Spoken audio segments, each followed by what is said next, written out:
Holly Cotton here, and I am so honored today to be joined by Christopher Scott. And Christopher, I know you have a very unique story. I am very excited to hear about what you're doing from that story. Like I told you before, I try to do a lot of stuff with telling the story of life after being a survivor in your own way. So it's nice to meet you officially. And so start off by just telling us how you got, unfortunately, on this whole path in life. Well, basically in 1987, a friend of mine, Claude Simmons, I met Claude through my girlfriend, her name is Brandy, and they lived in the same neighborhood. So all of her family and Claude's family, all of them went to school together. So that's how I ended up meeting Claude. And I worked at the local grocery store in the neighborhood called Tom Thumb. And Claude used to come in and talk to me about his drug addiction. He had a drug problem. And me growing up, in a family with, 8 other siblings. And my older brothers pretty much all used drugs. And I used to watch them, and I was like, it's nowhere in the world I'm going to do that when I grow up, because that don't even look cool. You know what I mean? So I used to just tell him exactly what I used to tell my brothers. Like, if you want to stop using drugs, you got to pretty much want to stop using drugs for yourself. That's for one. And then also you got to stop hanging around individuals that's going to entice you to use drugs. So that is usually the method of our conversation when I talk to them. So I'm at home, it's a Sunday, I'm chilling out with my girlfriend and 2 kids, and I'm watching the Dallas Cowboys football. And Claude calls me and say, hey man, I need to talk to you about, this issue I'm having. And I turn him down, I'm like, no dude, it's Sunday, I'm chilling with the family. And it's crazy, this guy called me about 7 more times. And now it's late. It's about 10:30, 10:45 at night. The kids in the bed, we watching TV, just chilling, sitting back. And I kind of thought about it. I said, well, maybe I do need to go, because I don't want this guy to harm himself or somebody else. I don't want that on my conscience. Right. And I told my girlfriend, I'm finna go and see what he want. And I always say, do not tell us before we leave out the door that something bad is going to happen, because it seems like it always does. Intuition. It's the intuition. It's the female intuition. And she told me that. And I'm like, no, it's okay, babe. I'll be back. Trust me. She said, okay. I got in my car. The drive was about 35-minute drive from me to Claude House. And upon arriving that evening, about 5 o'clock, is when the murder happened. It was 5 men and 1 female, set up a robbery of this drug house. And what had happened, the lady went inside of the drug house to see how much drugs and money they had inside.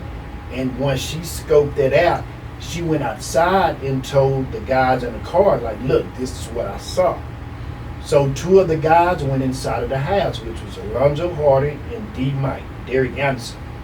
And when he walked in, the Hispanic drug dealer recognized D. Mike as being one of the guys that usually commits these kind of crimes. So once he noticed, both of them pulled out their guns pretty much at the same time and fired.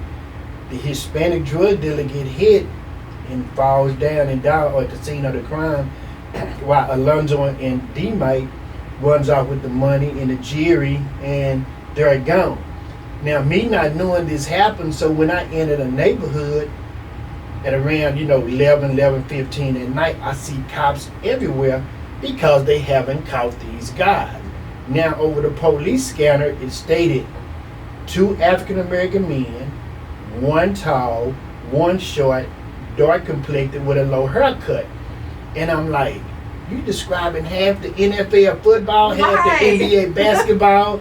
That's just a very vague description of who you're looking for. So once I get to the neighborhood and see all the cops, my main thing was, let me get Claude in my car so we can get out this neighborhood. So I pull up in his driveway, I blow my horn, Clyde get in my car. We make maybe a couple of blocks around the corner. We go to 7-Eleven. I get out and get us a couple of soft drinks, and we sit in the car for about 15 minutes. And we go through the same thing that we go through all the time, is about what you need to do to put yourself in a better position where you don't want to use drugs or be enticed by people that use drugs. And that was the moral of the conversation. Now I see he's calmed down. He's okay now. I feel like I did my job. So next thing you know, we on our way back to Claude's house. Next thing you know, once I turn that corner again, helicopter flies over the car, shines its light. But I'm not really worrying about it because of the fact that we know we haven't did anything. I was just about to say, because you didn't do anything. So for you like, what y'all doing? Yeah, but, so I kind of like... Y'all found him yet? Right. So I'm like, man, what's going on here? Right. But I know something major has happened because this is a pretty, middle class neighborhood. You don't see all of these cops in this neighborhood like that. So I was like, man, look, I'm finna hurry up and drop you out.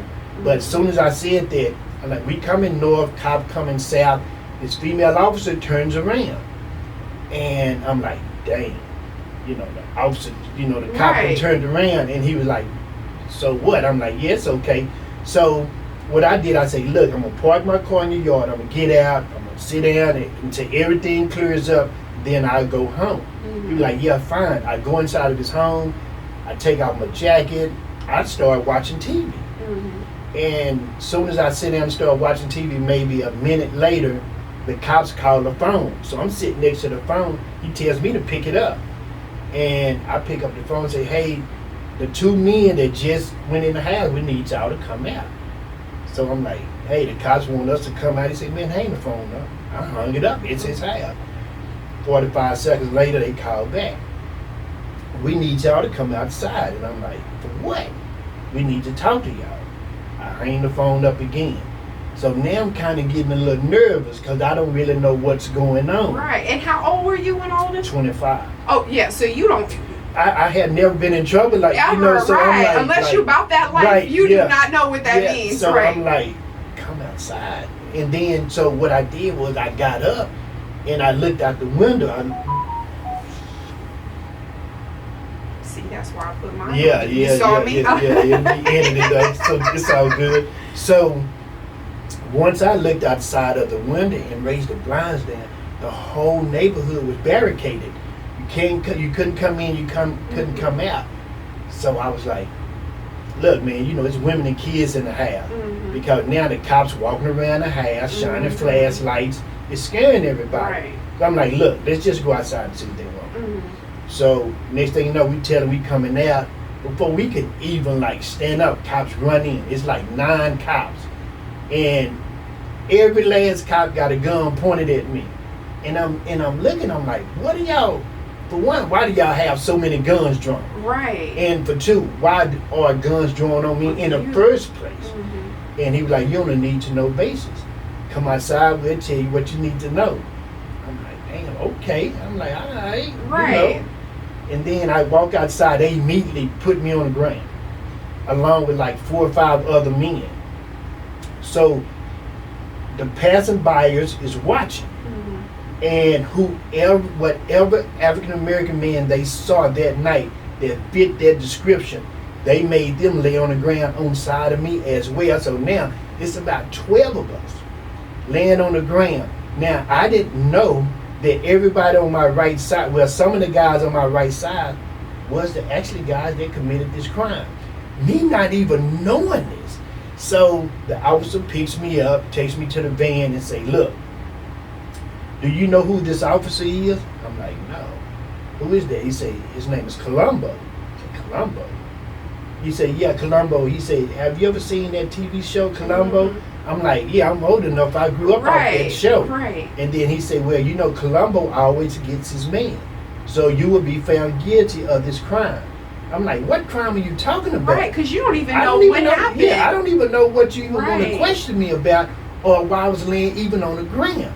So he said, hold your hands out. I held my hands out. They put a plastic bag under my hands and put some liquid substance in it. And they allowed it to drip into the bag. And then they said, well, we finna escort you to the police car. I said, okay, fine. So I'm sitting in the police car, and the officer tell me, say, a lady's gonna have to come identify you here. If she can't identify you, we have to let you go. So I'm like, all right, cool, you know, because I know I hadn't left anywhere. Right. This lady ain't seen me because my same routine on Sundays is what I was doing. And next thing you know, my girlfriend pulls up. I was just about to say, and for anyone that's listening to the audio of this, reminder, this is 1986. There was no cell phones. Nah, like this was 1996. Oh, 1996. Still, even right. You had to be rich to have a cell phone Right. in 96. Right, for sure. But yeah, Yes. so there was no calling. No, it was no calling. So she pulls up, and the cop immediately say, "That's her, that's her." And I'm like, "That's who?" He was like, "Her." I'm like, "That's my girlfriend. We've been at home all day together." "What do you mean?" He was like, "Yeah, that's what you say." So they thinking my girlfriend was the lady that actually went inside of the house and set the robbery up. So they immediately handcuff her, sit on the ground, and then they asked us, could they search our cars? She drove a different car than me. And we said, sure, go ahead. Do what you got to do. So what they was looking for was the clothes that the perpetrators had on, because the clothes did not match me and Clyde right. had on. Mm-hmm. And they was like, well, we can't find the clothes. I'm like, what clothes y'all talking about? They like, you know what clothes we talking about. I'm like, these are the same clothes I had on when I came over here. Right. They was like, yeah, okay, whatever, right. And then all of a sudden, like they say, like, the lady's not gonna come identify you here. I'm like, okay, what's she gonna identify me at? Well, we're gonna take you to the capers, crimes against persons. I'm like, what? He said, yeah, you going downtown. So I'm like, okay, they gonna eventually figure this out and get it together. So they take about 15 to 16 of us to jail that night. And once we get there, they put us in one room, but they put the other people on one side of the room so they couldn't be seen. They put me in front of a big glass window, handcuffed me to a bench, and a cop walks the lady up to the window. I couldn't hear, but I could read her lips. And the cop pointed me out, not the lady. The cop said, "This is the man that killed your husband." It wasn't a question, it was a statement. Mm-hmm. And she said, see, that's him, that's him. Now, in my mind, I'm like, I know she didn't just say what I thought she said. Yeah, Right. I know she didn't say that. So I'm like, okay, just be cool. So next thing you know, they take me to interrogation room. Mm-hmm. So they start interrogating me like, who do you buy your drugs from? I'm not a drug seller. Mm-hmm. How much drugs do you buy? I'm not a drug seller. We want the person who you buy your drugs from. Well, I'm not a drug seller, so I can't give you nobody. Mm-hmm. You know what I mean? That's Right. not what we You do. asking, I don't have the I don't answers. have the answer for what you're looking Right. for. So that went on for about 2 hours. So now I'm getting tired. Mm-hmm. And I'm like, man, can I use the restroom? They say, yeah, you can't go nowhere. Now, like I said, I watched enough cop shows. Mm-hmm. Whatever room you in, once you walk out and you look up the top up at the top, Mm-hmm. that's what you're being questioned about. And when I looked up, it said homicide. And I'm like, oh, snap. No wonder. So when I go to the bathroom, I was able to put cold water on my face. I'm trying to clear my mind. Right, because No, now you yeah, all work, yeah, but yeah, now yeah. you're like, oh, it's about to get real. It's about to get real quick. So I thought about it. I said, oh, they put that liquid substance in my hand, dripping. They trying to see if I fired a gun. So I was like, okay, I'm cool. I'm straight because I hadn't fired a gun. Right. So soon as I go back to interrogation room, I say, man, what do y'all really want to know? They say, we don't want to know nothing no more. Stand up, put your hands behind your back, you're going to jail for capital murder. I say, what? He said, yeah, put your hands behind your back, you're going to jail for capital murder. I'm like, but I hadn't did anything. Right. I haven't harmed anyone. Right. He said, yeah, but that lady said you did. What lady? The lady that just saw you. Mm-hmm. I was like, man, that lady didn't pick me out. The police officer picked me out. Right. And he was like, we don't want to hear it. Come on. As soon as we leave the interrogation room, our officer stops me. He said, I want to talk to Mr. Scott alone. Officer pulls me to the side and say, I do not believe you committed this crime. And he said, I'm going to tell you why. He said, 5 minutes prior to that lady seeing we put you in the lineup, she couldn't even pick you out. And when I asked her why, she said she was scared. And I was like, scared of who? She said, scared of him. He was like, Mr. Scott? She was like, yeah. And he was like, how can you be scared of a man that's locked up behind a door, handcuffed, and you like behind this door with numerous of officers surround you? How could you be scared? I'm scared of it. He said, there's one reason. He said, for two, he said, look, Mr. Scott. He said, man, you well dressed, you well groomed, you well spoken, you drive in a nice car, and we found uncashed paycheck stubs in your back pocket. He said, this is not the type of crime that fits somebody of your caliber. Right. His exact words was, this is the type of crime that fits a dope fiend. Right. And I'm like, yeah, but they telling me I'm going to jail. He said, yeah, you're going to jail for capital murder. He said, but this is what I can tell you to do. Subpoena me to court, and I would tell the courts that it's not one shred of evidence linking you to this crime but her word, and that's it. So now, I don't trust you because I'm already going to jail for a crime I didn't commit. So now I go to jail, get arraigned, give me $1 million bond. The officer comes. $1 million bond? Yeah, $1 million bond. $1 million bond.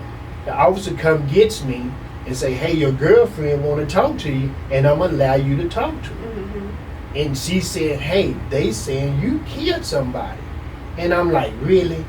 Do you actually believe that? I killed somebody, She was like, no, I do not believe that. She said, well, hopefully they'll figure it out out and we'll know exactly what happened. Everybody in the neighborhood knew who committed the crime. Everybody. That's how it is, though. You always know Pookie did it. Yeah, exactly. Pookie and Ray did that. Right. That sounds just like Pookie. Right. So I go back to my cell, and they send me an attorney. And he said, it's a life or death situation. It's capital murder. It's either life or death. I'm like, and I didn't even know what capital murder meant. I was just about to say that, 25, because I'm a 23-year-old, and if someone told him about capital murder, he would be like, huh? Exactly. And I'm like, man, all my older brothers got in trouble, but never to that extent of, killing somebody. And I was like, man, capital murder. So my attorney comes to see me, we talked for a little bit, and I told him, I said, look, I want a polygraph test. He like, hey, they inadmissible in the court of law. I'm like, so what? If I take it and pass it, then what they could say? They'll have some kind of, inclination that this man probably did not, commit this crime if he passed this polygraph test on the barometer of we feel like he's really telling the truth, because that's how the lie detector reads it. Right. And in the 90s, that was like before CSI and all these shows came out. So polygraph was like the popular thing to do to prove your innocence. Exactly. So he told me, he said, no, I'm not going to give it to you. And I'm like, why? And he said, because you may fail. I said, how am I going to fail something and I'm telling you I didn't do it? That means I'm innocent. He said, well, I'm going to have to disregard and I'm going to tell the courts don't give it to you. Right then, I knew my attorney actually felt like I either committed the crime or had something to do with it. So now I'm looking like, it's no way this guy gonna represent me to the fullest. So in my mind, I'm like, whatever judge I get, I'm gonna have to reach out to this judge and be like, hey, this attorney don't even believe me, out the gate. So it's no way he's gonna represent me, to the best of his ability, and especially he's court appointed. He's not a paid an attorney. So now I'm sitting in jail, and woke up the next morning, and I called my girlfriend, and everybody in the neighborhood saying, oh, it was Alonzo Hardy and D-Mike. Everybody know who it was. Everybody trying to go to the police station and clear it up, but don't know police want to hear about it. And the guy who actually pulled the trigger, we call him D-Mike, he went home crying to his girlfriend. Hey, I just killed this Hispanic drug dealer. I'm gonna leave town, but I need you to do is go to the police station and tell them folks they got the wrong people. They ain't one of them guys ain't did that. So even that. She went down there and told them that, and they told her to leave from down there. If she ever come down there and make a statement like that again, she's going to jail. So now, everything that we have in our favor to try to get us acquitted, the courts don't want to hear it. So now I'm in jail about 6 months. The ballistic report came back because, I'm in jail about 2 weeks. Now the forensics that came back, I'm not the killer. I didn't shoot a gun because it came up negative. So what did they do? They say, since you didn't kill him, the guy in the car you was with killed him. They went and picked up Claude Simmons 2 weeks later and said, you are the shooter. Because you know why? They feel like they couldn't get no gunpowder for residue off of him because it was too 2 late. weeks later, right. Yeah, it's too late. So now, it's nothing they can do about it. So yeah, they go get him, put him in jail. Now both of us in jail for capital murder. So I'm like, well, since I'm not the shooter, why am I still in jail? So it's crazy. They re-indict me. They put the capital murder on it, and then they added aggravated sexual assault. And I'm like, he like, yeah, you just got re-indicted. I'm like, re-indicted for what? Aggravated sexual assault with the capital murder. I'm like, who I was supposed to? He said, well, when they was robbing her house, his wife was there. When they was searching her, they started fondling this woman, trying to find money or drugs or whatever on her body. So now it's aggravated sexual assault.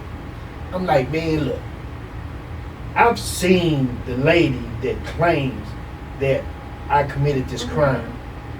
And I wasn't trying to be funny. I said, have you looked at her? Right, nobody's sexually assaulted. I said, no. I said, she ain't the sexual assault type. Exactly. And I'm like, dude, have you seen my girlfriend? Right. She's beautiful. Right. You know what I mean? I'm like, come on, dude. Really? Right. Do I look like the guy that needs to sexually assault a woman? Right. I'm like, man, my mama did not raise me that way. So now he's like, well, we got to go to trial.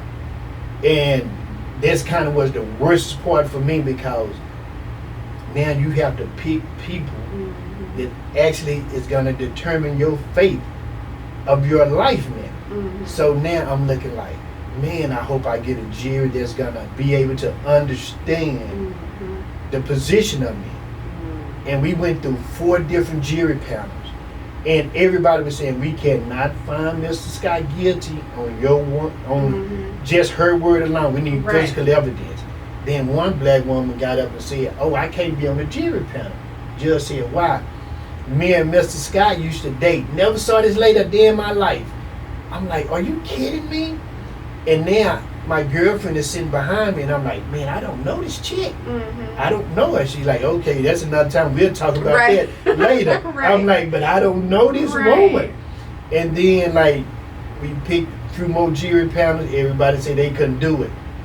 One African American man got up and said, I can find Mr. Scott guilty just on her word alone. I was like, dude, are you kidding me? Dude, we the same. Right. You ain't seeing the color. Right. Come on, bro. And I'm telling you, if looks could kill, he'd have dropped dead because the look I gave him. I bet. I'm like, bro, really? After he said that, 10 minutes later, I got an all-white jury panel. Judge is white. Prosecutor white. My attorney is white. Second in the prosecutor chair is white. All 12 jury members white. And I was like, it's no way I'm gonna get a fair trial. Right. With the deck being stacked this this high against me. So the judge asked me, why shouldn't we see the death penalty? And I was like, how could you kill an innocent man? And she looked at me and she said, you know what? You just saved your own life today. We're not gonna kill you, but we're gonna give you a capital life sentence. Now this in front of the jury before the trial even started. You already telling people that what you're gonna give is to me, so you already swing the jury in your favor. So now I'm like, wow, this is crazy. And not only that, to top it off, she read the letter out loud that I wrote to her about my attorney.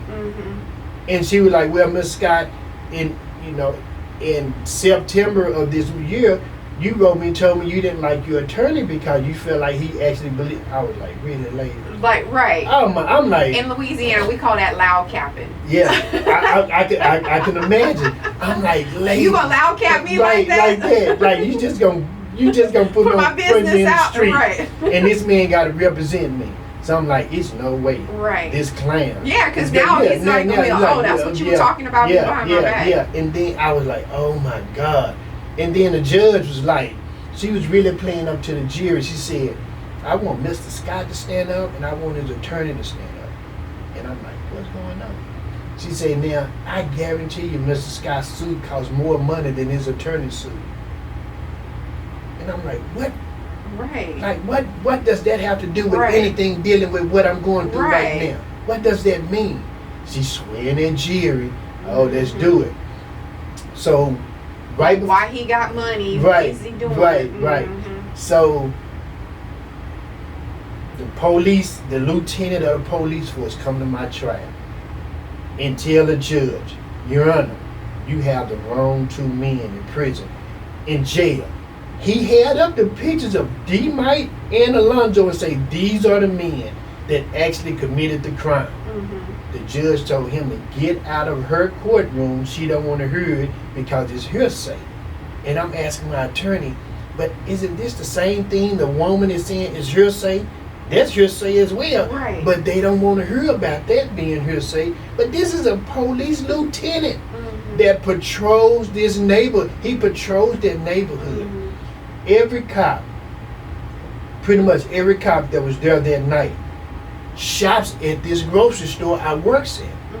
And sometimes they would come in and ask me to go in the back and get fresh fruit and fresh vegetables for them. You know, make sure we get some fresh fruit and fresh vegetables from them. I'm like, I got you. Don't worry about it. I'll take care of you. So they know that you're... So they know I'm an honest, hard-working man. And that's why the lieutenant was like, nah, man. These guys did not commit this crime. I'm telling you who did it. And like 4 hours later, I was convicted of capital murder. 4 hours later. Capital murder trial usually lasts a month, I was going to say, 2 months. Yeah, mine lasted. They needed to go deliberate for a while. Yeah, so mine lasted for 4 hours. Deliberation lasted for 30 minutes.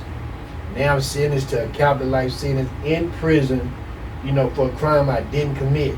And it was funny, my judge asked me, Mr. Scott, do you have anything else to say? I was like, yeah, for one, I would like to hug my family. She said, give you the opportunity. And I told her, I said, one day I'll be back in this courtroom giving this time back because you just wrongfully convicted the wrong person. And that was it. You know, it was so bad that I couldn't even cry.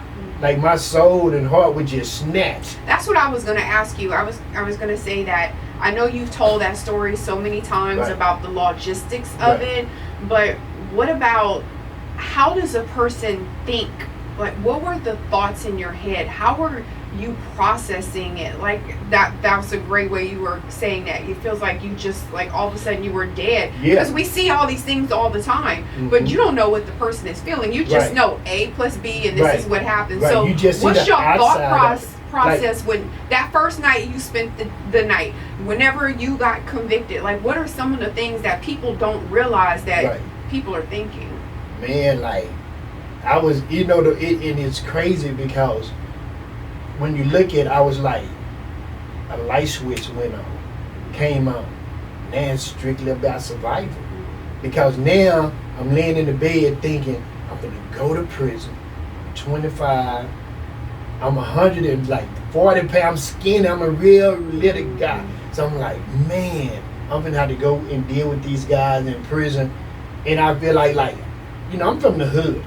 I know how to fight. I know how to protect myself and defend myself. Right. But putting yourself in that position of not knowing and never been in this kind of position. And then they have the clicks and everything in there. Yeah. So you like, how am I going to be able to defend myself amongst these kind of guys that already been here for some time? And you hear the stories about prison life. And I'd sit in the county for maybe 2 more months, and now I'm being shipped off to prison. And one of the worst things I could encounter, they put all of us, like 100 men, in one big tank. And it was like, you know how Western guys, you know, run down the cattle and rope them, like in things like that. So I'm sitting on the floor and you just hear them slide like 100 handcuffs across the floor. You hear this sound, and that's the sound of them letting you know your time here is pretty much over. Once I put these handcuffs on you, it's a whole different ball game for you. And it just kind of like snapped me back into reality. Because the jail was what, like the bunk bed sort of? No, this was like a big room like this, but like 100 men sitting in it, and we waiting to get on the bus and go to prison. Right. But you're gonna hear them slide those handcuffs across the floor, and you hearing that, it kind of like just brings you back into reality. Like, this is really finna happen. And that's how that when you said it, it reminded me of like when I was watching like Amistad with the slaves. It's emotion like. Oh, okay. With the slaves, when they like they just put everybody's legs in the shackles or something. So that's what we do. Is like 50 men chained together. We walk out. We sit on the bus, and just think about, you seeing Dallas County, downtown Dallas, probably for the last time ever, because now I got a capital life sentence. I got to do 40 years day per day before I'm eligible for parole. So now I'm thinking about this 40 years. Now I'm like, I'm aggravated. I'm mad. I'm an aggravated black man. Yes, you know what I mean? Right. So, and then at least, and innocent, at least if you had done the crime, you'd be like, you know what? I did that. I did do that. I do the crime, do the time. So I'm with it, and, riding to this prison, I was like, man, what is this going to be like? And I couldn't even cry. I'm so hurt. It's like I'm soulless. Like, a song, it's one song say, I got an ice box where my heart used to be. It's cold now. That heart is ice cold. So the drive was like a 2 hour and maybe 2 hour and 15 minutes. Yeah, because they make you go all the way out in the country somewhere. Yeah, so it's like 2.5 hours from Dallas. And once you get to, certain part, you don't see nothing but fields, green trees, and you like, this is the last time I may ever see this city again. So, I swallow my bearings, and I'm like, I got this razor sharp focus now. Like, you better stay razor sharp focused. And we pull up to this prison.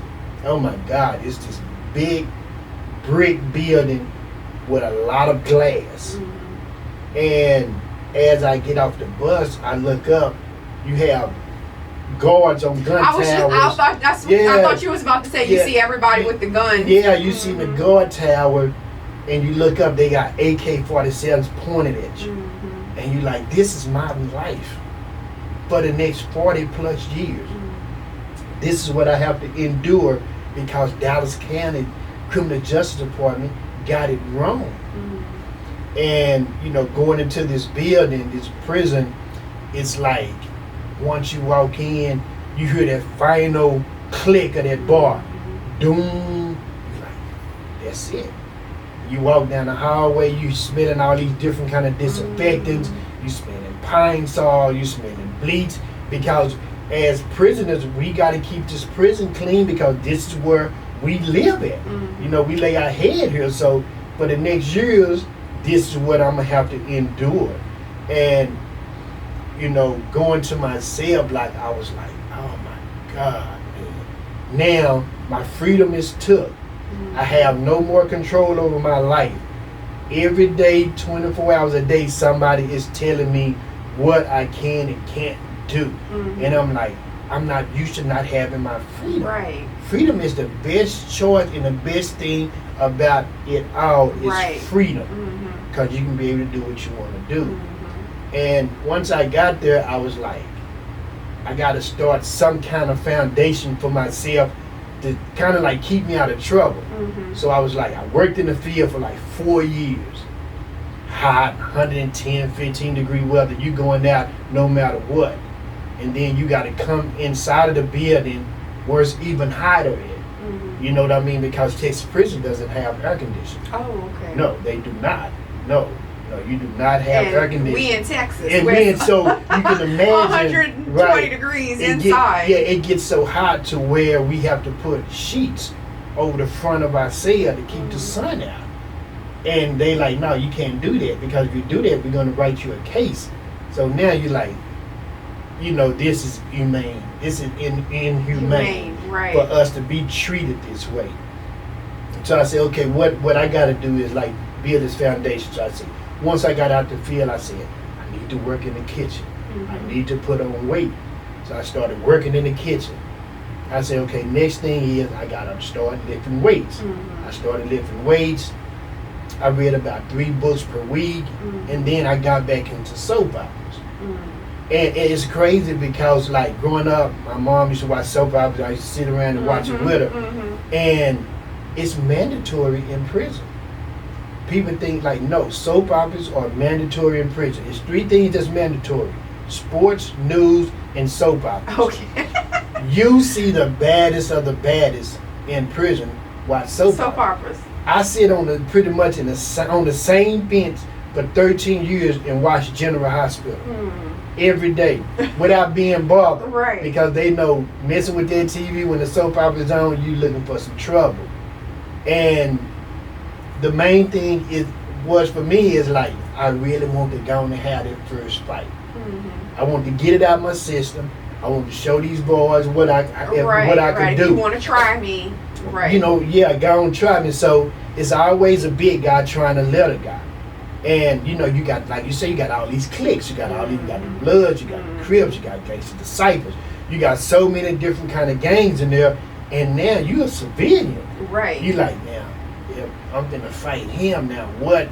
Right. What do I gotta do? Right now, you on the hit list with everyone. Exactly. So you like, should I throw this fight? Right. Let this dude beat me up, or no, dude, I'm from the hood. We did this every day, so no, they ain't gonna be that easy.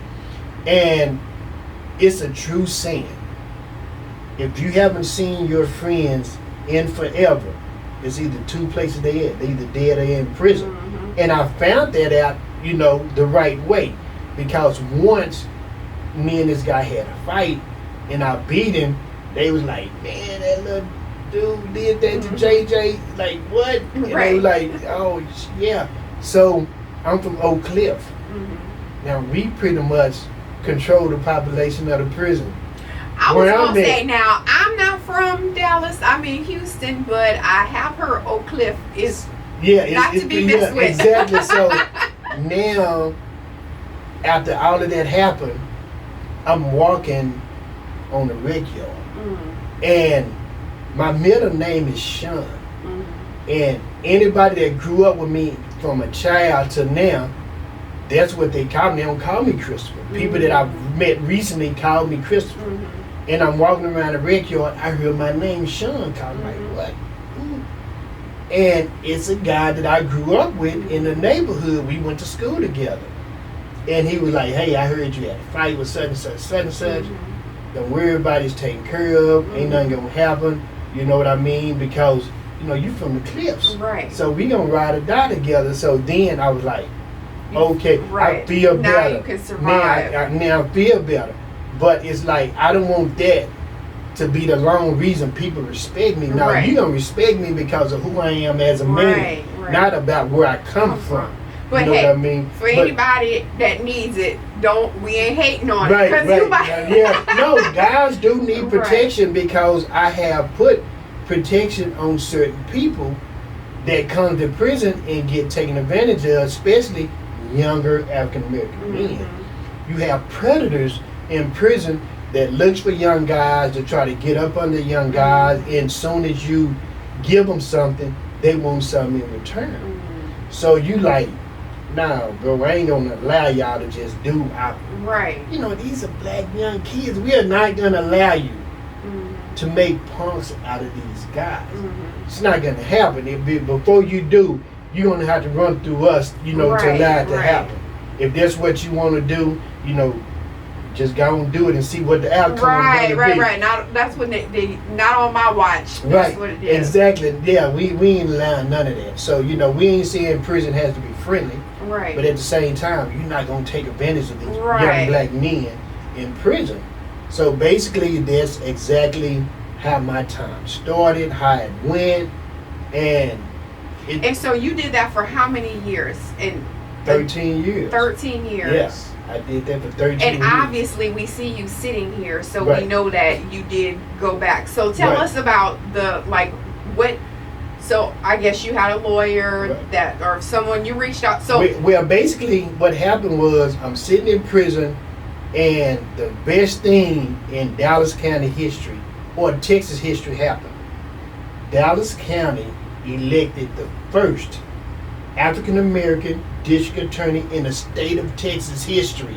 Mhm. He broke the barrier. It was not an African American head DA Mhm. in Texas until Craig Watkins won. Oh, okay, yeah. Mhm. So I'm sitting in the day room watching it on TV because we like, this dude is not gonna win. Right. That's Red County. Yeah, It's right. Red. Right. He's not gonna win. And then when we saw him win, the prison erupted like we won a prison Super Bowl. Right. Because we felt like now we have someone in position That could help us. that knows the struggle of being an African American man in the court system. Mhm. And the first thing he said is going to be some changes made. Mhm. For anybody that's looking to get their cases overturned via DNA, send them to me. Right. And I was like, man, this dude seemed like he for real. Mhm. So now I'm sitting down. Next thing you know, it's like 3 months past, 4 months past.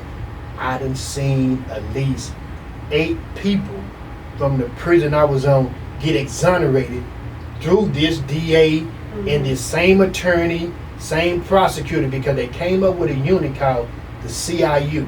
Okay. It's called Conviction Integrity Unit. They only work on wrongful conviction cases. Mhm. But at the time, they didn't do non-DNA cases because my case was a non-DNA case. Mhm. My case was the first non-DNA case to ever get exonerated. And what year was this? Whenever When you started with this like from the time when you did reach out to them, how long? What year were you, or how long had you served? Well, I didn't even reach out to him. Okay. What had happened was he ran across the case, Oh, okay. and with my co-defendant Claude wrote the DA office, Mhm. and they weren't really paying attention to it. And Claude got capital murder too. Okay. So when I first when I actually thought that I may get a chance, Lonzo Hardy was incarcerated with my brother. Mm. Lonzo Hardy didn't know this guy was my brother. My brother worked in the officer's barbershop. We had a prison barbershop. Don't you know Alonzo Hardy went into the prison barbershop, sit in my brother's chair, and told him about the case him and D-Mike did. He said, hey man, me and my friend robbed and killed a Hispanic drug dealer, and there's 2 guys in prison for that case. My brother was like, what? Hold Right, up. He right, was right. like, wait a minute. He was like, that sounds something like my little brother case. Right. He said, so tell me the guy that's locked up for you. He said, oh man, I know everything about it. His name is Christopher Scott. He got 2 kids. He got 2 boys. He drive a forest green and gold Lexus. His girlfriend named Brenda Simmons. He work at the local grocery store, Tom Thumb, as a produce supervisor. My brother said, look, that's my little brother. He was like, nah. He was like, yeah, my little brother. Right. You He about to said- get Yeah, it. he said, what I'm going to do, you got to come to the rec yard. I'm going to show you a picture of my little brother, and you'll see that I'm telling the truth. Mhm. And he went to the rec yard. My brother showed him the picture. He was like, yeah, that's Christopher Scott, who's in prison for the crime I committed. So my brother was like, you already know what you got to do. Mhm. Like, every day you in prison going to be a living hell for you. Make your choice. Right. He said, man, I've been wanting to do it, but I really want to do it now. We sent it to our DA, which was a white racist DA. He had been our DA for 37 years, Henry Wade. That man looked at that affidavit and told me, don't ever write this office again because this case is closed, it's over. We would never exonerate anybody without any DNA. Because at that time, if it wasn't about DNA, it wasn't about anything. Right. They weren't trying to hear it. So when it came back to me, the letter, and when I read it, I wasn't even mad about it because I was like, look, cops testified in my behalf Mhm. and they didn't believe him. So what makes you think they're going to believe a dope fiend? Right. So make it make sense. So I Right. wasn't even too mad about it because I knew what the outcome was Mhm. actually going to be. But when Craig Watkins got elected, And now I'm seeing my next door neighbor. Y'all living right next door to me. You got a little hope. Exactly. I heard you say that on a documentary. Right. Like Yeah. you have to have hope. For sure, you have to have hope. So when you seeing these same people exonerating all of these men, you thinking maybe my chance, maybe I have a chance. Right. But every innocent project telling you we can't do nothing for you because there's no DNA in it. So now I'm like, well, what can a guy with no DNA do? They say it's two things: new discovered evidence, or somebody has to come forward and confess. But Alonzo confessed 7 years ago. Right. And nothing happened, and I'm still in prison. Mm-hmm. And next thing you know, Craig Watkins walks my case to the University of Texas at Arlington, UTA, undergraduate class. Mm-hmm. Gave my case to an undergraduate student, and she helped me get out of prison. She was an 11th grader at UTA, University of Texas at Arlington. And the crazy part about it, she came to see me. Mm-hmm. And this reminds me so much of the hurricane with Denzel Washington. Yeah, I mean, because it was if the guy didn't read his book, he would have. It was him. Yeah, he would have never did it. Mm-hmm. And the student came to see me, and they were like, "You got a legal visit." I'm like, "Okay, cool. You get legal visits sometimes. People playing like they want to help you." And I walk in, I see this little white girl, spiky hair, motorcycle jacket on, and I'm like, "What you want?" Like, who are you? Right. She said, well, my name is Esmeralda. I'm from UTA, undergraduate law class, and what I want you to do is confess to this crime. Mm-hmm. I'm like, what? Confess to what? And she said, like, Claude Simmons has been locked up for 13 years. And we know he didn't do it. Mm-hmm. We just need you to do the right thing. Right. And I'm like, the right thing for me to do is this. You leave the same way you came. Because I'm not going to confess to a crime that I did not commit. Right. So just leave the same way you came, no worries. And we got up and we was finna walk out. Mm-hmm. But the doors was locked. And I was like, man, I'm beating on the door, she beating on the door, nobody came. It was all in God's plan. Right. You know what I mean? It was all in his plan. And eventually we just stood there and looked at each other like, man, you looking at each other. Like we ready to have a duel off in the Western days. And she walked back up to me and she said, Mr. Scott, let's have another conversation. I'm like, nah, I don't want to talk to you. Go and leave. Right. And she was like, nah, I want to really have a conversation with you. I'm like, I don't want to talk to you. Mm-hmm. Leave. And then, she got me. She had this puppy dog face on, and she like, please talk to me again. And I told her, I said, I will talk to you. But the only thing you cannot do is ask me to confess to a crime I didn't commit. Right. It's not going to happen. Right. And I would tell you the real story. Right, exactly. And she said, well, talk to me and tell me about the night this murder's supposed to happen. We sit there for about 2.5, 3 hours. And when I left, I was like, maybe it's a chance that somebody actually is going to listen to the cries I've cried out for so many years. Right. You didn't see the tears I was crying on the inside. But I felt like God said, I'm not going to let you go until I know your heart is ready. So he knew my heart was ready, that I wanted to do what I was doing, because I started asking guys in prison, what can we do to help the criminal justice systems to stop allowing them to do African American men and women this way in the court building? They're like, man, we got to go to Austin, we got to lobby, we got to become lobbyists and go down there and testify for laws and bills to be passed. So I'm talking about that, and I'm like, okay, well, the first person to get out, go make that happen. And guess what? I was one of the first person. So how did she help you?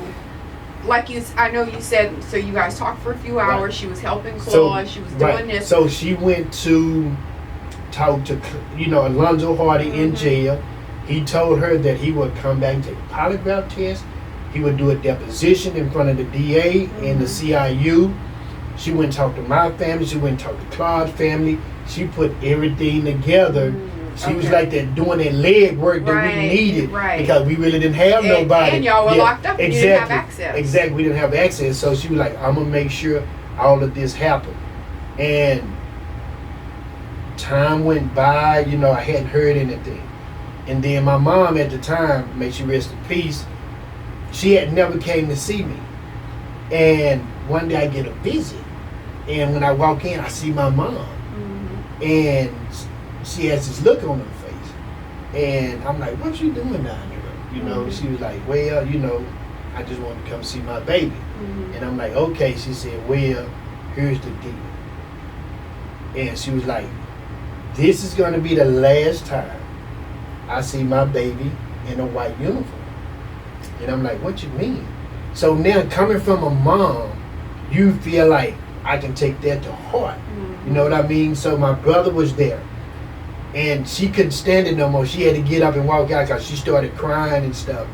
So Oh my God, you gonna make me cry. I couldn't cry because I'm like, you know, I don't Yeah, you can't punk out. You can't. So, you I gotta can't do survive that. 13 years. Yeah, you can't right, punk out right, today, right? So I'm like, man, like, you know, I'm overjoyed, but I'm still not convinced Right. that it's gonna Yeah, happen. because it's like how many times it's dangling the carrot in front of the donkey. So my brother was like, man, this is what they was telling us. Like, you get a certain amount of money, you know, you get annuity, you get all this kind of stuff once you get out. I said, man, I'm not even worried about that. Right. Just get me on the other get me out, side. and I'm gonna be okay. Right.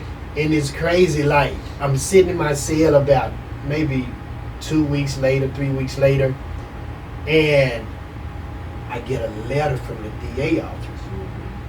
Now, I'm like, whatever's inside of this letter has my life in it. Mm-hmm. And I was scared to open it. But this guard that knew me was like, Scott, what's wrong? And I'm like, man, this letter got my life in it. And you know, them letters look official. Right, It got some little gold Right, yeah. letters on it and stuff. It got Written in got script and it got stuff. the DA stamp on it and everything. And I'm like, oh my God, Right. what's happening? So the officer say, look, just stand over there. I'm gonna give you a minute.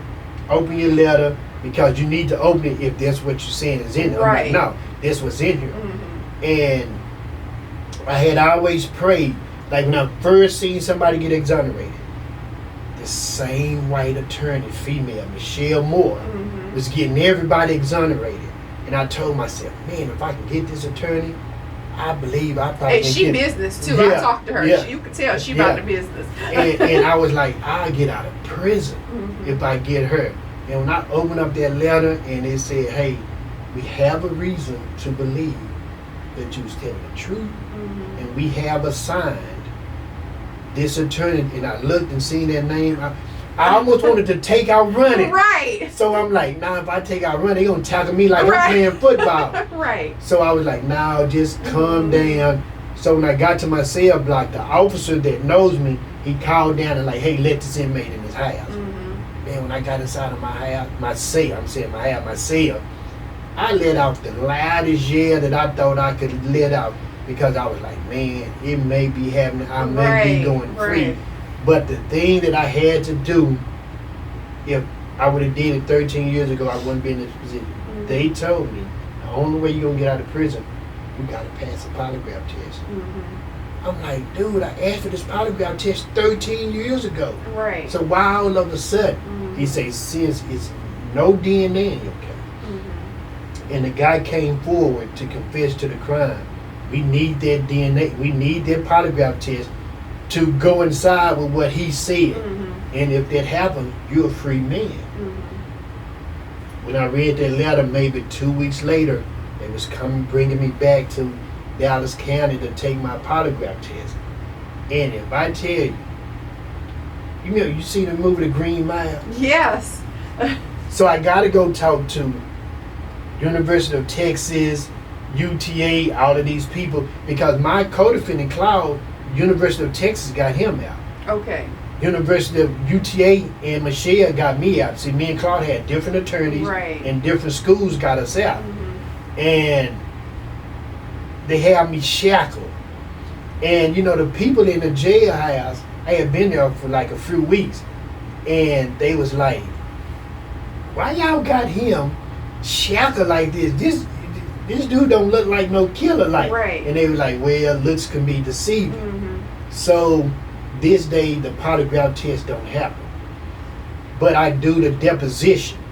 And when I went and we talked about the deposition, the guy that runs the CIU was the prosecutor, Mike Ware.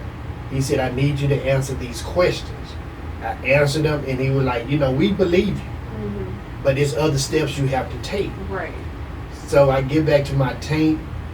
Maybe 2 days later, the DA came to see me.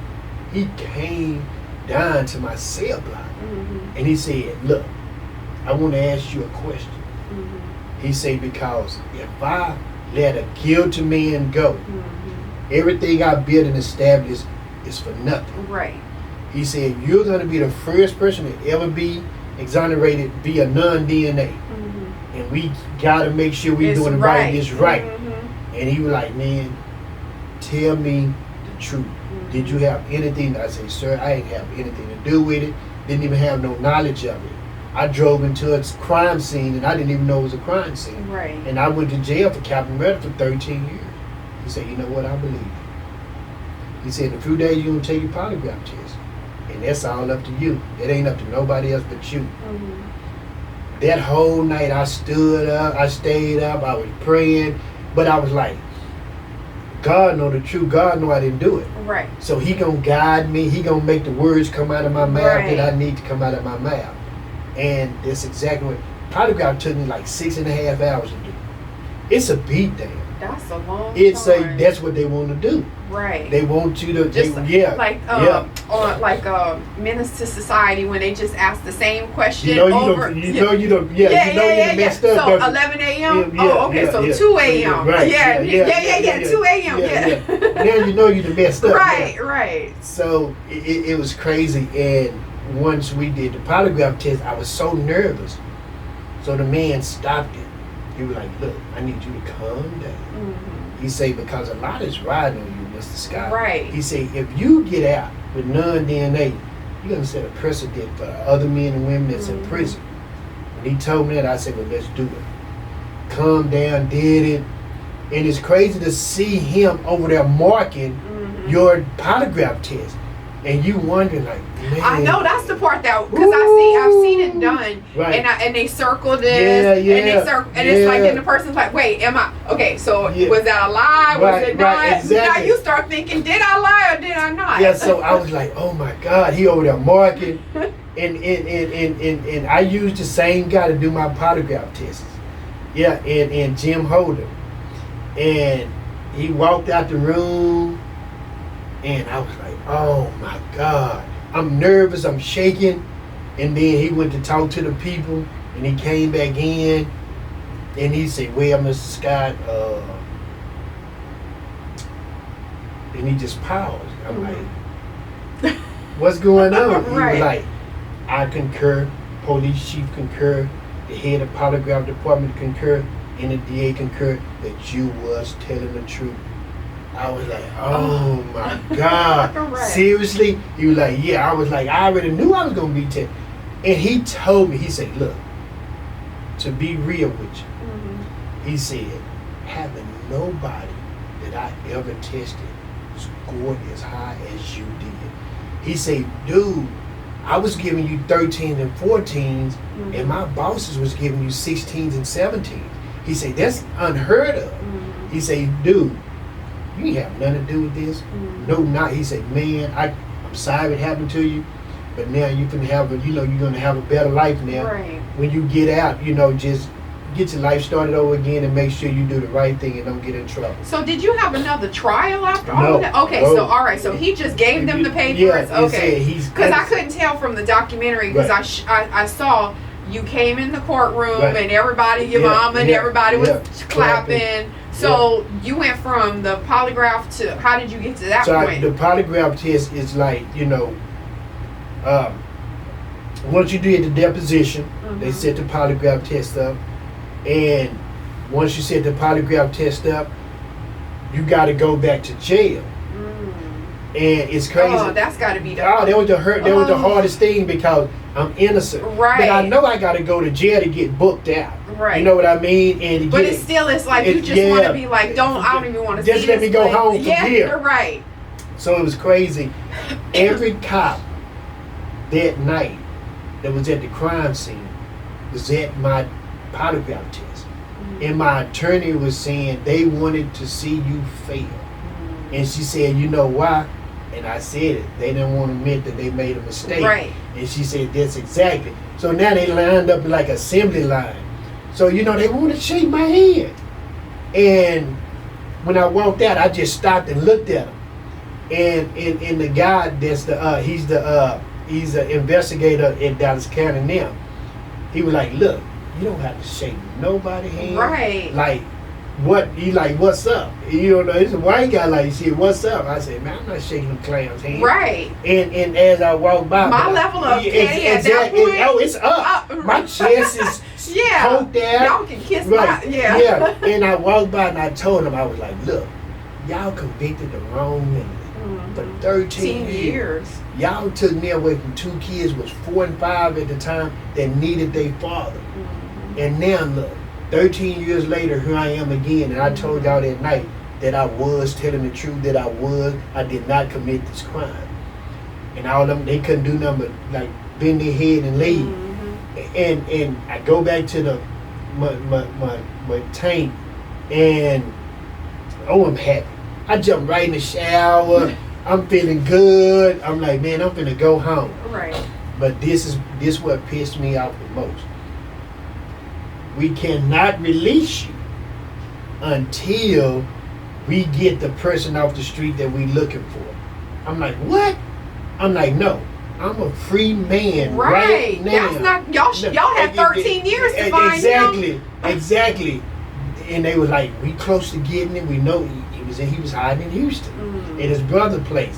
He said, hey, we got his brother's place, surveillance. I was saying the next few days we'll have him because somebody has already said they seen him going in and out the house. Next thing you know, 4 days later, my attorney Michelle Moore come up and say, your day is numbered. It's came 2 days, you'll be a free man. How you feel? I'm like, man, I feel good. Like, I'm ready to go home. Right. And she was like, what is the first thing that you want to do?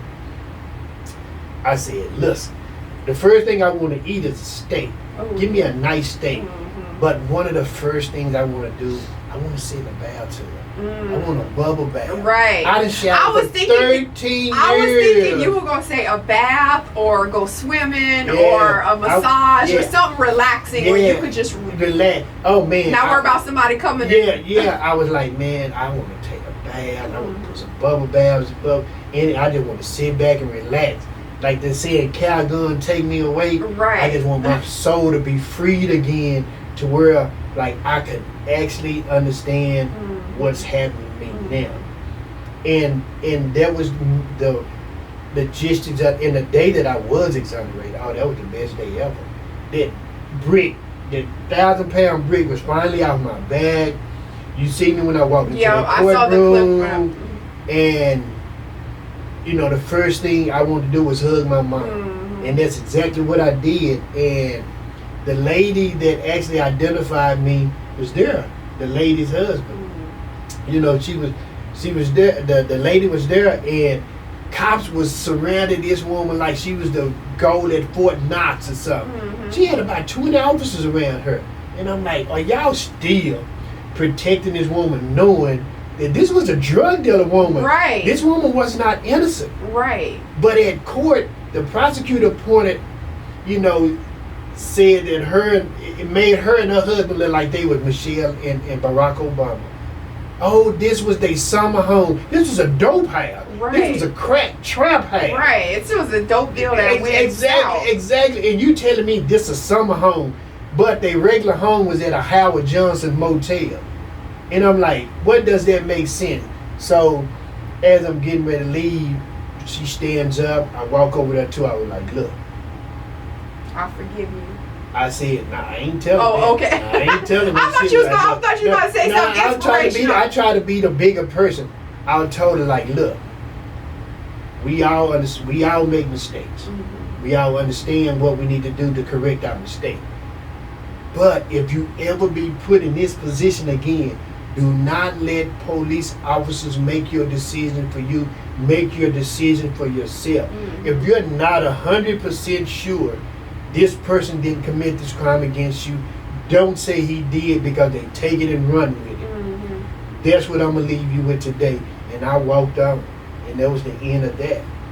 Now let me ask you this, because I did see, I think it was I read something, I not saw it. So I read an article someone did about you, and they talked about you actually meeting the guy who committed the crime. Yeah, and you went into prison and you met him, and they were like, did you shake his hand? Was it? So for me, I'm just wondering, because I see both sides of it. Like the bigger person side is, listen, I'm happy you finally came through and took your charge and got me out. But then the other side is like, screw you, because you knew that I've been locked up for 13 years for something that you did. So of course you went to the petty side.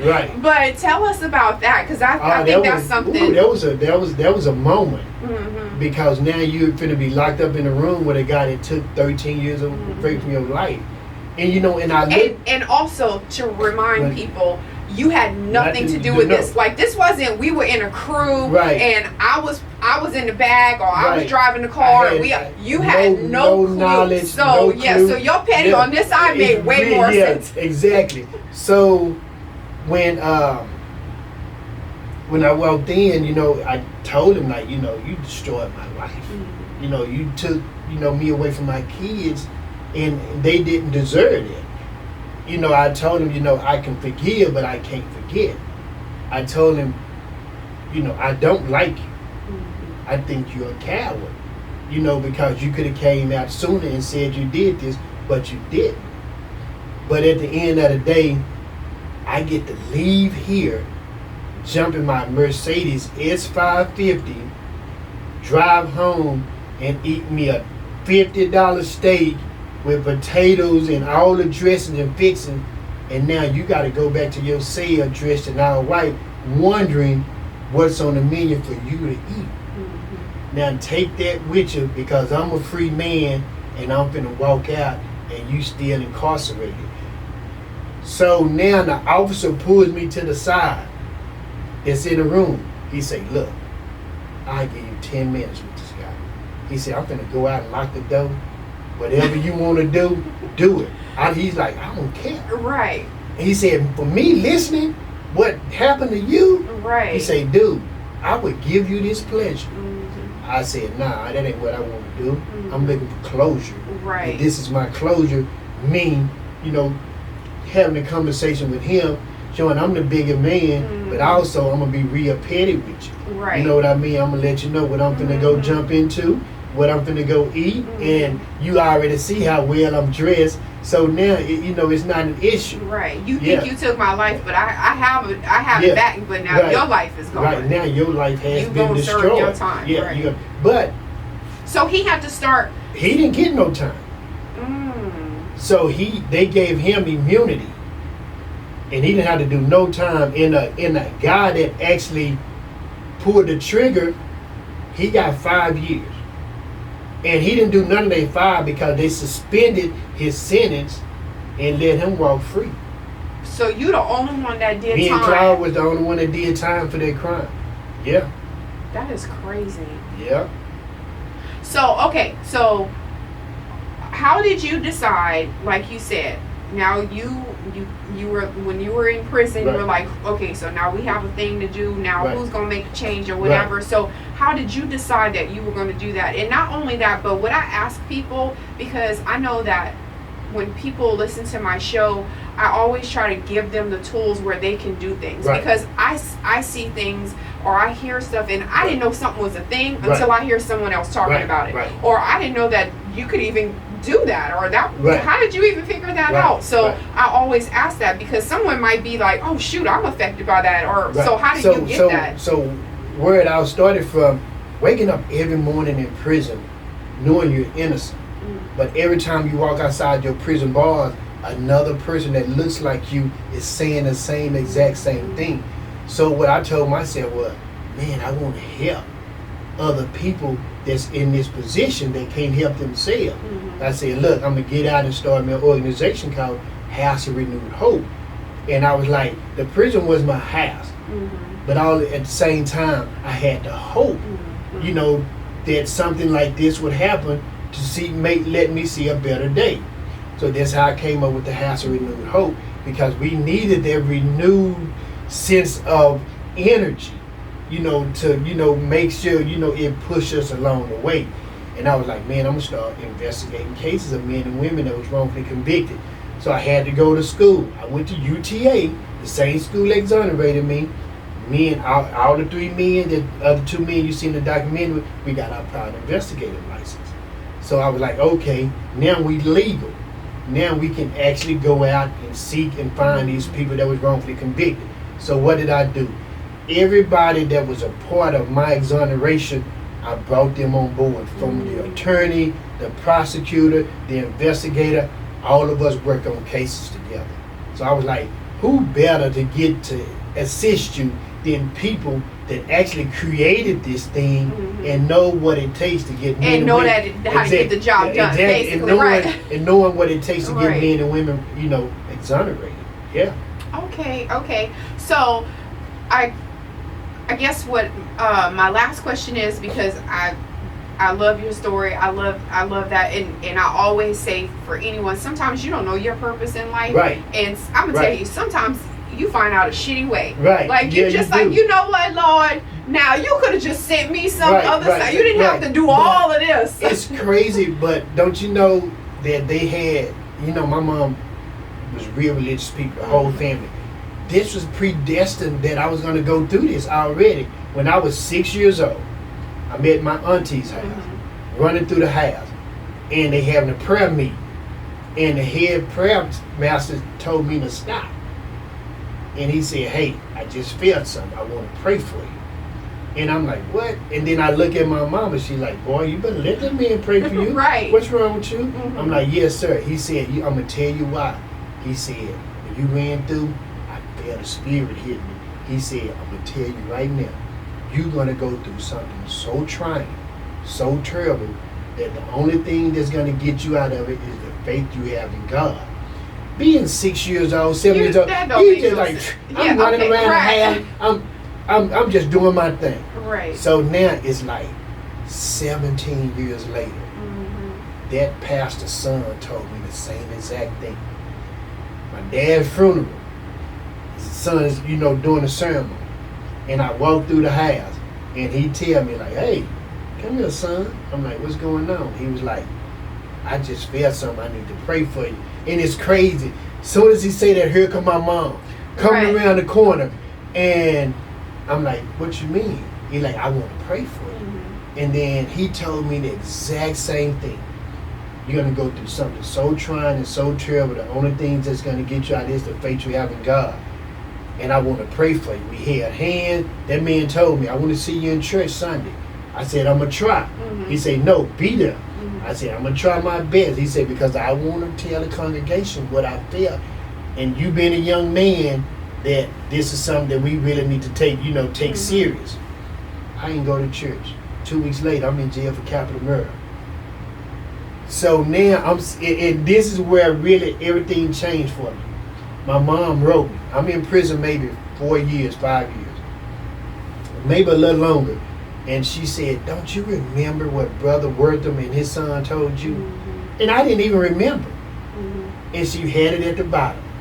She said, you're going to go through something so trying and so terrible. Faith you have, only thing going to get you out, faith you have in God. Everything came back to me like they said it yesterday. Right.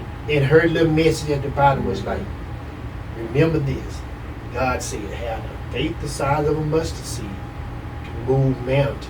He said, it may not move mountains for you, but it's going to move them prison bars. Whatever you're doing in prison, leave it alone, stop it, and give your life to God. And once I read that letter, everything in my life changed, and I was home, years later. I was like, wow, that's crazy for somebody to predict this was going to happen, and it happened. But that's why I say God only let me out, let me go when he found out my heart was in the right place. And he knew I really wanted to help people that was in this position. The change that we needed. Yeah. So how can people that are listening support you and your cause, and do you have social media handles? I have a House of Renewed Hope Facebook page. I'm on H Renewed Hope on Twitter. I have a House of Renewed Hope also Facebook page, Twitter page. So they can find me there, or you can go to www.houseofrenewedhope.org.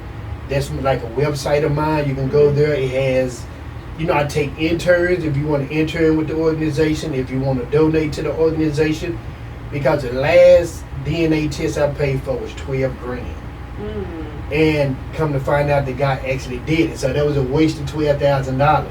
You know what I mean? So those are the type of things that we need, because you look at DNA tests, they go from anywhere from 10 to 50 grand. Even like polygraph tests, they anywhere from 1,500 to 5 grand. So, I done paid for like 2 polygraph tests as well. So, it's a lot of money, goes into it, but I just feel like God gave me another chance at life. He gave me, this income where I can afford to try to help other people that, it comes out of my pocket sometimes, and sometimes we get donations enough to, pay for things. Right. Like at least yeah. offset the cost. For Okay. sure. All right. Good. So you can support, obviously monetarily, Right. and then also always looking for laborers that can help. Right.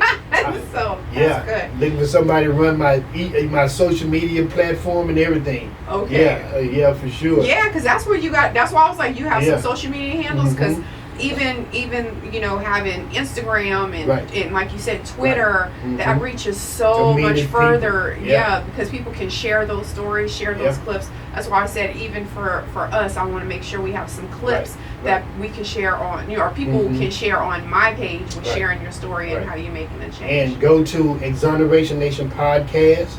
It's on YouTube. It's on Spotify and Amazon Music. And listen to all the incredible interviews I've done with judges, prosecutors, DAs, and state representatives. Okay, all right. So anything that you're working on right now? Yeah, like a case I'm working on now where a guy was wrongfully convicted for 34 years. He ended up making parole. But once he made parole, we picked up his case, and they wanted fingerprints analysis did. We did the fingerprints, came back, not him. So now we're looking for one key witness in this case, and we found that key witness, and in a couple of weeks, we'll be able to go talk to her, and if everything goes right, that man will be exonerated, hopefully before the summer is out. Okay, I love that. I love that. And so I know I've said before when I talk to someone, but the difference between exonerated and paroled is Totally different. When you get exonerated, you just get kicked out of prison. There's no support system there. You don't have a parole officer. You don't get the $50. They don't help you search for jobs like parole officers do. They don't try to place you in housing or anything like that. Being exonerated is just like, hey, we sorry for the mistake we made. Go out and fend for yourself until we find out you're actually innocent. Or we can try to get you compensated. It's a totally big difference. okay. Yeah, so that right there, coming out, not being around for, like you said, 30 years. The whole world has changed in 30 years, Yes, and you have no support system. So okay, just want to make sure we define that so people knew what that was, because they're like, oh, all right, whatever. Well, you get. Don't you have a halfway house to go to? No, you have nothing. Yeah, nothing. You better be happy you have some loved one still alive, to be able to take care of you and help you, in your time of need. And I close with this. If you ever be called to be on a jury panel, do not ever pass it up. Because just your one vote alone can stop an innocent man or woman from going to prison, or worse yet, going to death row. That's good closing. That's good. So okay, so y'all stop lying like me when they. All right, Christopher, I'm gonna go next time. I gotta make sure I call y'all out on that, man, because that's so detrimental. Just imagine if I had at least one African American person on my jury panel. Right. Because mine had to be a unanimous decision. If it was one person said no, it's a hung jury, now it's a mistrial. Right. Yeah. All right, so that is Christopher Scott, you guys. Thanks for having me. I appreciate it. Take care. You. Appreciate it. That's so great. Oh my God, you got me about to